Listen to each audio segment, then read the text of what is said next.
Welcome to another edition of Bucknell Football 94, the final for the 1994 season. Normally I'm joined on the show by head coach Lou Maranzana, but later today, and today is Tuesday as we tape the show, it'll be announced that Lou Maranzana will not be returning as head coach of the Bucknell football team. More details will be released a little bit later, but Lou will not be with us on the show here this morning.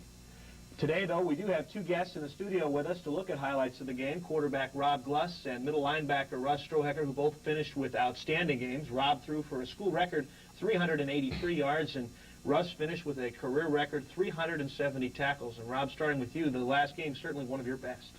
Yeah, maybe efficiency-wise, it wasn't one of my best, but obviously when you get behind 17-0 really quick like that, you're going to end up having to throw the ball a lot. So that was turned into a lot of yards. And Russ, in the tackle record, you waited till the last game, and in the second half, you still needed 5 tackles, but came through. Yeah, got a little worried there at halftime. I only had 4 at half, but kept working hard, running from sideline to sideline, and made a couple plays. Right now, let's go to the videotape and take a look at the first half highlights as far as Bucknell and Fordham. And guys, it started very, very slowly, 17-0 as we see Parents' Day, the parents being honored. There's Gary Petros and his family out there. Rob, the Fordham defense and offense really got going early. Yeah, early. We had a lot of problems getting things started early. We missed one big play to Shaker, John Sikowski early in the game, that kind of hurt us a little bit, but we came back in the second quarter. Russ, what were they able to do offensively? They completed 9 of their first 11 passes. Looked like this quarterback had everything rolling. Yeah, they came out in sync, and we didn't get good enough jobs from our linebackers, and they just were able to throw over the middle there. What kind of adjustments were made during the course of the half? It seemed like as the second quarter rolled around that you guys had everything corrected. We went more for a nickel package, which and put a lot more pressure on the quarterback, so that rattled them a little bit. At this point, Fordham led 14-0. Only 10 minutes into the game, the Rams came in winless, but looked as if they were going to get their first win. And Rob, it looked like this may have been the drive that momentum started to switch. Yeah, we thought so. We got a nice big play here on first down. Throwing on first down, I think, was something we did a lot more this week than any other week, and we thought it was going to get us going, but the drive kind of stalls here. Bucknell had incomplete passes on first through third downs and go for it on fourth and not get it. And right here, a big play from Moorhead to Zingo, the tight end, down the hash marks for a big gainer. But, Russ, I think the fact that you were able to hold him to a field goal here might have been one of the big differences in the game. Yeah, it was a big difference.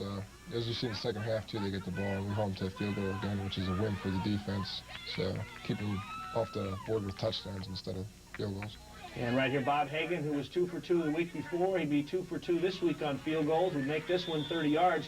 Fordham would lead 17-0, and Russ was much set on the sidelines. Obviously, guys had to be stunned. Yeah, we were kind of shocked that they came out and jumped ahead 17-0 because we thought it'd be us coming out jumping ahead early.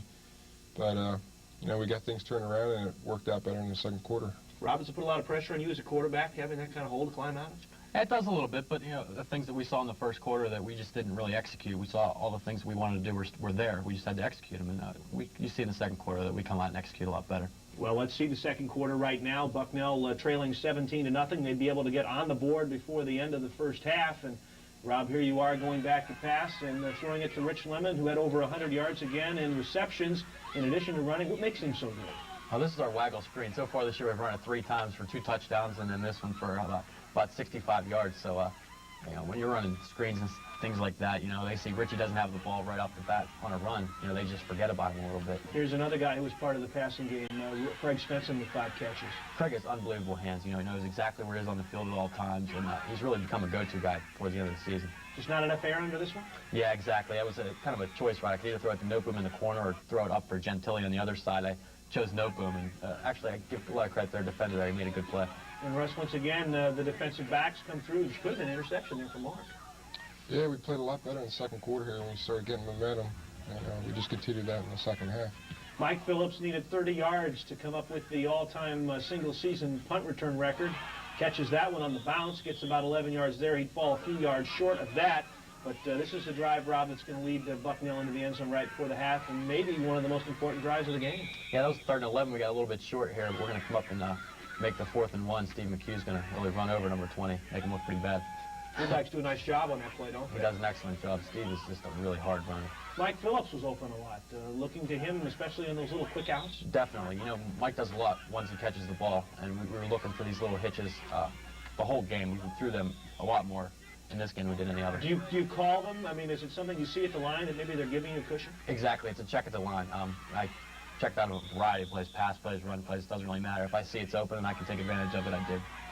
And right here, you're going to get the touchdown. Bob Horst, his first of two, 17-7. And Rob, is this a stage where you guys felt maybe the game was back? Exactly. I think right when we got to the silence there, we knew we were going to win. The second quarter, 3 times we got the ball, went right down the field. We only got 1 touchdown. We knew we came out of the second half and executed the way we did in the second quarter that we were going to come out on top. Russ, how much confidence did the defense had after the second quarter? You held Moorhead to just 3 completions in his last 11. We had a lot of confidence going into halftime. Got 7 points on the board from the offense. We felt pretty good at halftime and continued to do the things that we were doing in the second quarter. As we mentioned, you go to the half needing only 5 tackles. So did you know that at the time?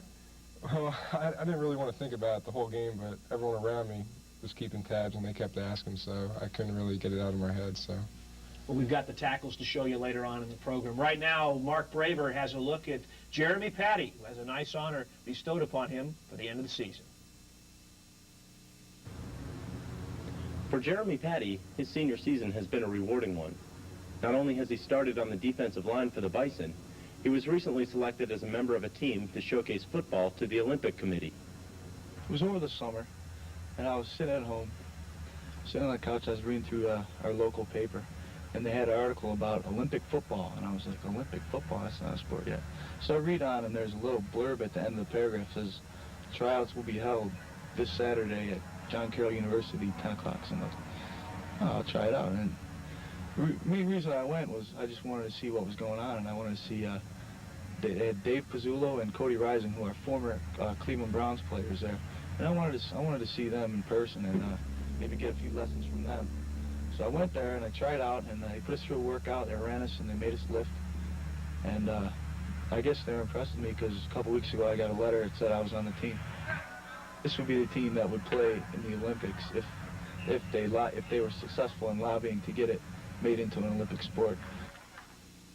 What Jeremy brings to the table in terms of silent leadership and just a great work ethic, he really makes plays for us.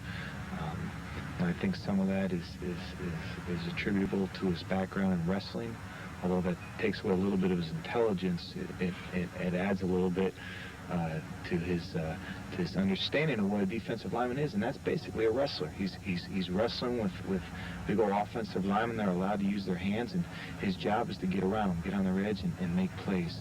The best thing that helps me is body control and being able to throw those big guys around, because I used to wrestle heavyweight. And they say balance is better than strength in wrestling. And I think if you have a 300-pound guy pushing on you, you're not going to be able to bench press him off no matter how strong you are. But if you're able to use your quickness and balance and use your hips to get into him, then you have a better chance of success against him. Sometimes it's hard to stand out among a defensive line that boasts so many different personalities. If anybody ever had to sit down and actually deal with on a constant level with my defensive line, they would struggle for sanity at times. It's overwhelming how different and far apart some of these kids are personality-wise. You try and gel them all together, and I think what Jeremy brings in that way is a stabilizing force. You know, you don't hear Jeremy talk too much, but you do hear, you do see the kids respond to his, methodical work ethic. Just the senior year, the whole senior experience, and positive, going from the top of the mountain to the bottom of the pits, just a emotional roller coaster. But the highlights were definitely Lehigh and Harvard. Harvard, just the excitement of winning on the road in a place like that, and Lehigh when it seemed like anything was possible. Well, I've been playing football for almost 10 years now, and to look out on this field and know that coming up next week is my last game is kind of mixed emotions.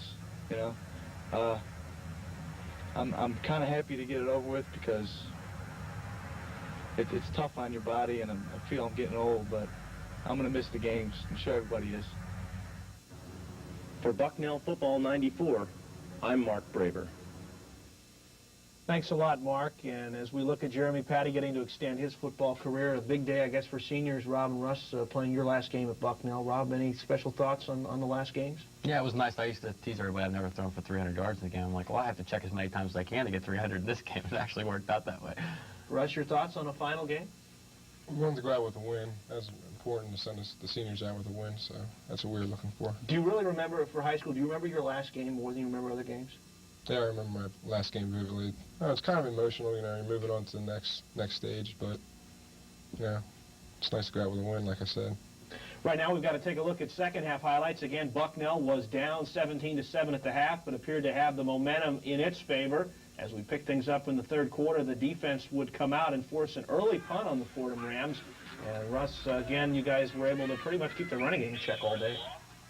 Yeah, we knew they weren't going to run on us much because we had a pretty good run defense. So we just wanted to get some pressure on the quarterback more in the second half than what we did in the first half.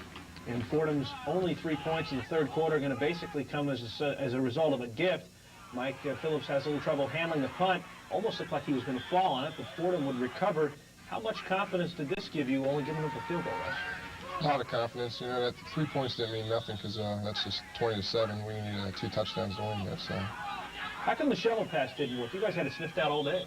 Yeah, there's certain tendencies that we picked up on from different game films that we watched.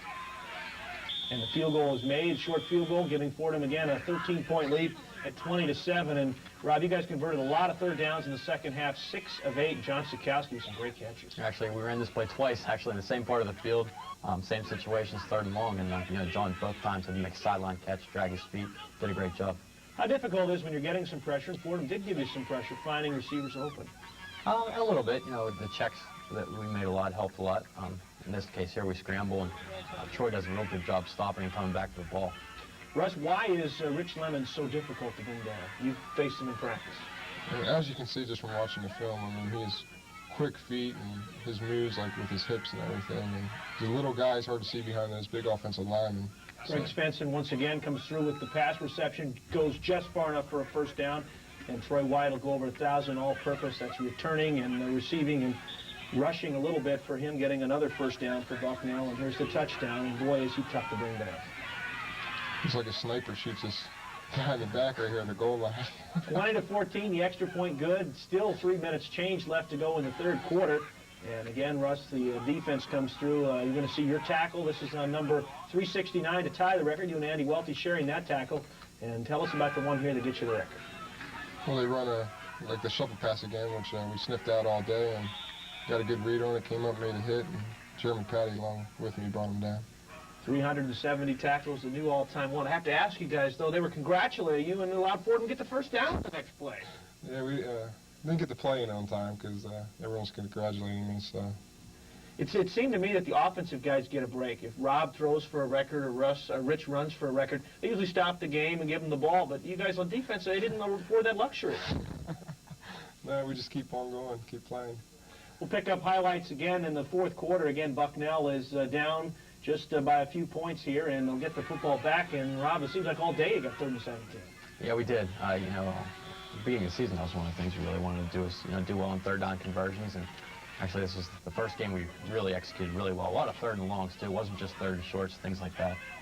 And another great run by Lemon. He's been over 100 yards in all 11 games, tying a record set by Frank Hawkins of Nevada.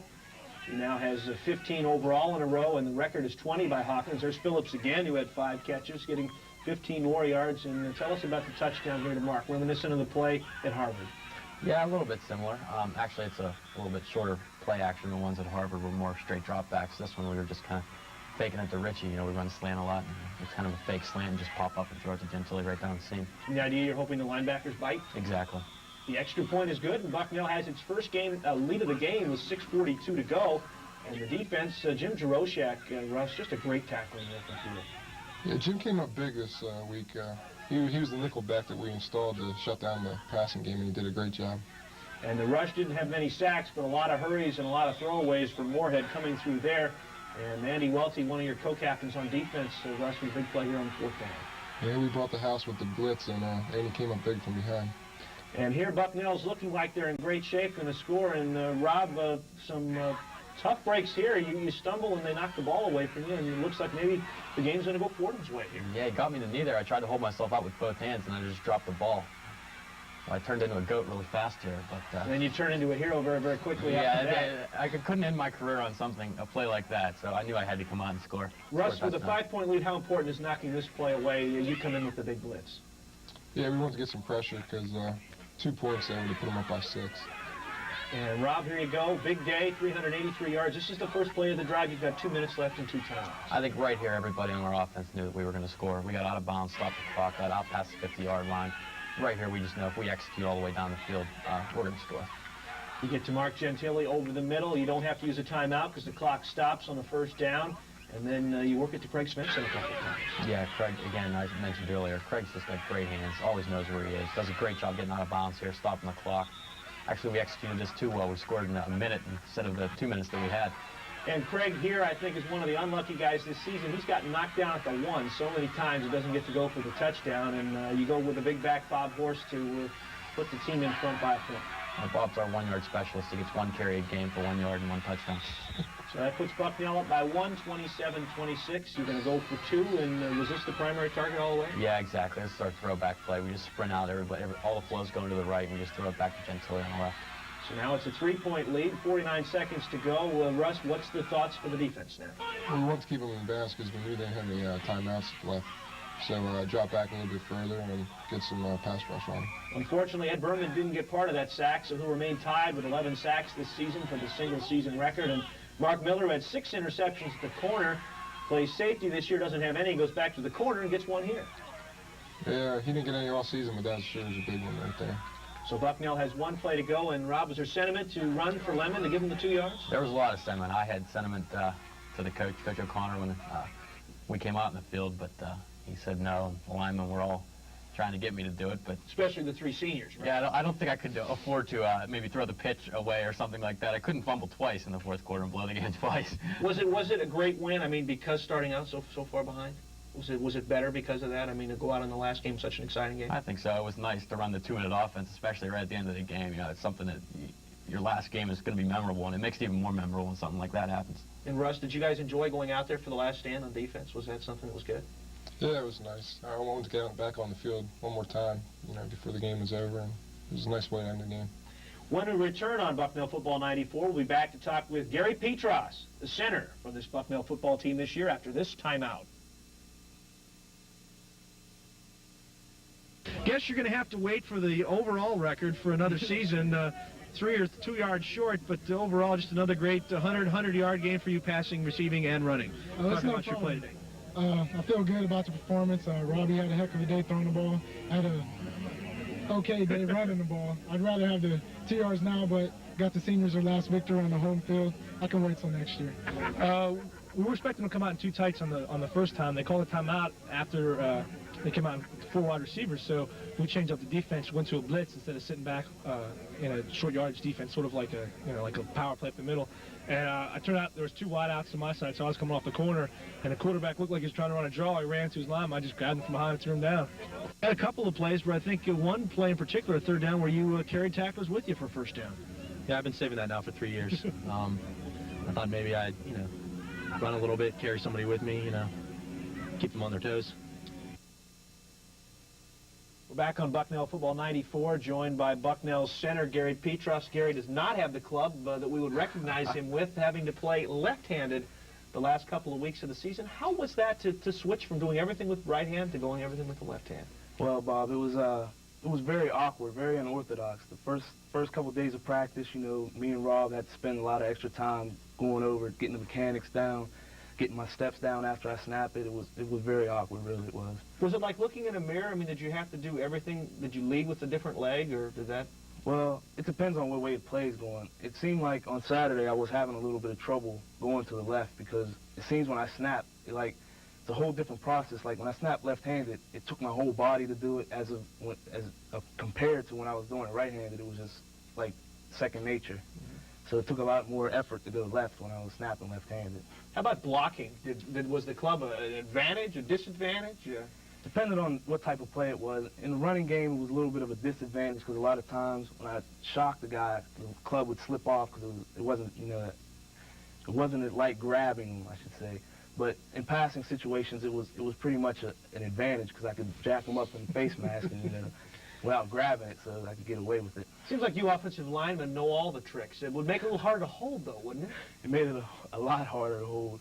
I think that's one of the problems I had going to the left, because snapping with my left hand, the first thing I got on him was my right hand, which was in the club, so I couldn't get a hold of any cloth or anything. A lot of times they would slip off. And, of course, I'm sure the defensive line, also a very, very dirty position as well. They probably didn't give you any breaks, did they? None are dirtier than John Castiglia. And in practice, he did everything to me that could possibly be done, so I've seen it all. Like, every day in practice, we go one-on-one pass drill. And so he set me up all week. He'd go to my left so I could get a hold of him. Then on Thursday when we went it, he did a little spin to the right, and there was nothing I could do. He just beat me.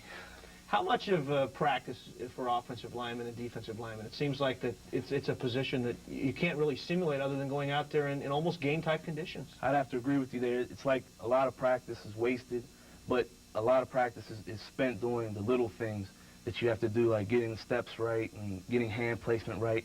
A lot of individual things while the linebackers and quarterbacks and things are going over skeleton or whatever. We're always an individual learning the techniques and the tricks to the trade. I know a lot of people were here this summer working out. I believe you were one of them. Somebody like Rob Gluss can be throwing with somebody. Right. What can you do as a lineman? Is there things that you can do over the summer? I mean, you can't really line up against somebody and block them, can you? Well, actually, I did do that one day, but we just basically go out and do the technique things, get our steps down, things like that, try and make our feet quicker, because the quicker your feet are, the better offensive lineman you're going to be. Just hand placement, things like that, working with Andy DeFalco since he hadn't played offensive line. There was a lot of things that I could learn from teaching him how to do it. And it was a good summer, I'd say. A lot of times the play in the offensive line goes unnoticed, except when you hear like holding or you see somebody get beat. What do you think was the best game this year for the Bucknell offensive line as a group? That's a tough question, but I'd say we did a pretty good job against Harvard. You know, it came out strong, came out clicking.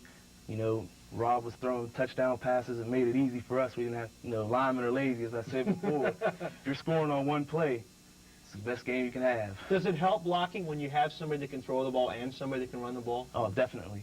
As exemplified by last year when Rob came in, he's a little more fleet of foot than Trav is, so there was that double threat of him running the ball as well as throwing the ball, so it helps a lot. They don't know what's coming. It keeps them on their heels a little bit. And late in the game when the teams know you're going to pass, does that make it more difficult because the linemen can pretty much just do what they want? Well, basically. Yeah. When it gets late in the game, it's tough anytime because they can just tee off and they know you're going to throw the ball, so just tee off on you, do all kind of funky moves on you, as Brian Gay said that one day.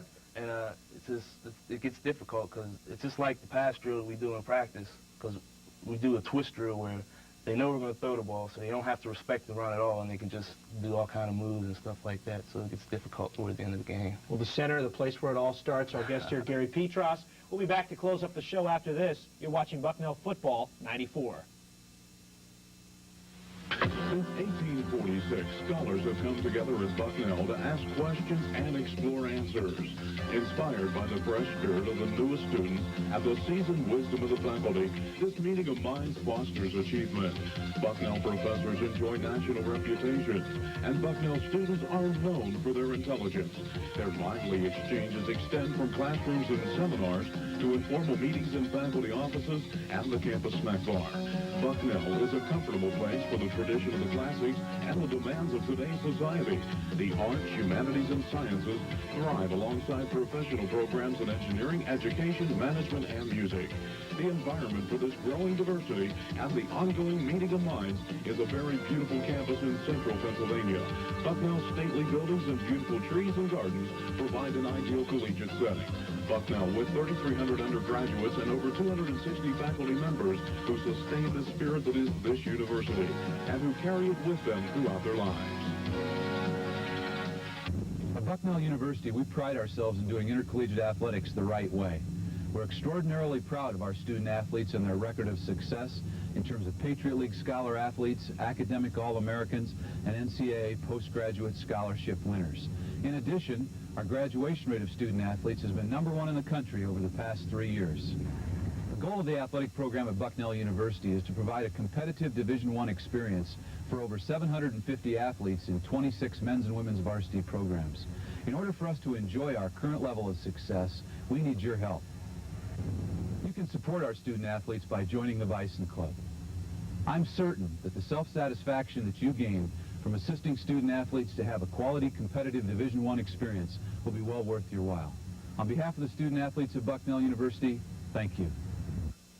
For more information, write to the Bison Club in care of Bucknell University or call 717-524-1358. Got a couple of minutes left on the show. We have the three seniors, Rob Gluss, Gary Petros, and Russ Strohacker. And as we finish up the show and celebrating Bucknell's 29-26 win over Fordham, we'll give each guy a chance to maybe pick their own personal favorite game in there for your career. Rob, we'll start with you. Was it Saturday, or are we going to look further back? I think a little further back. My favorite game was probably Holy Cross last year. It was the first game that I really became the starter of the team, and we went out and beat Holy Cross for the first time in the history of this school. And you know, it kind of really got us on a roll. It really was the beginning of this year, and I think that's definitely my highlight. And what was your role in the game besides being the winning quarterback? Actually, I didn't throw a touchdown, but I didn't throw an interception. I had a really, you know, efficient day, things like that. You could tell we had really good control of the offense, and it just gave me a lot of confidence for the rest of my career. All right, Gary, what about you? I'd say that Towson State this year was a pretty good game. We seemed to be clicking on all things. Rattarelli was a little fired up. Andrew was fired up in the huddle. It was just a fun day. And how does the center judge which game is best for him? Just the game that you score the highest in, I guess, when you get graded. And Russ, on defense, what about for you? What was a game maybe you felt you were at your best? I'd have to say the Lehigh game this year. It's fun to be around the guys out there. We were all having fun since we were winning, I guess. But it was a great time. Well, that game, I think you came up with at least one interception. Did you get a fumble recovery in that game, too? Or? I had a sack, I think. So what as you look back at your career, is the record something that's going to take on meaning as the years go on?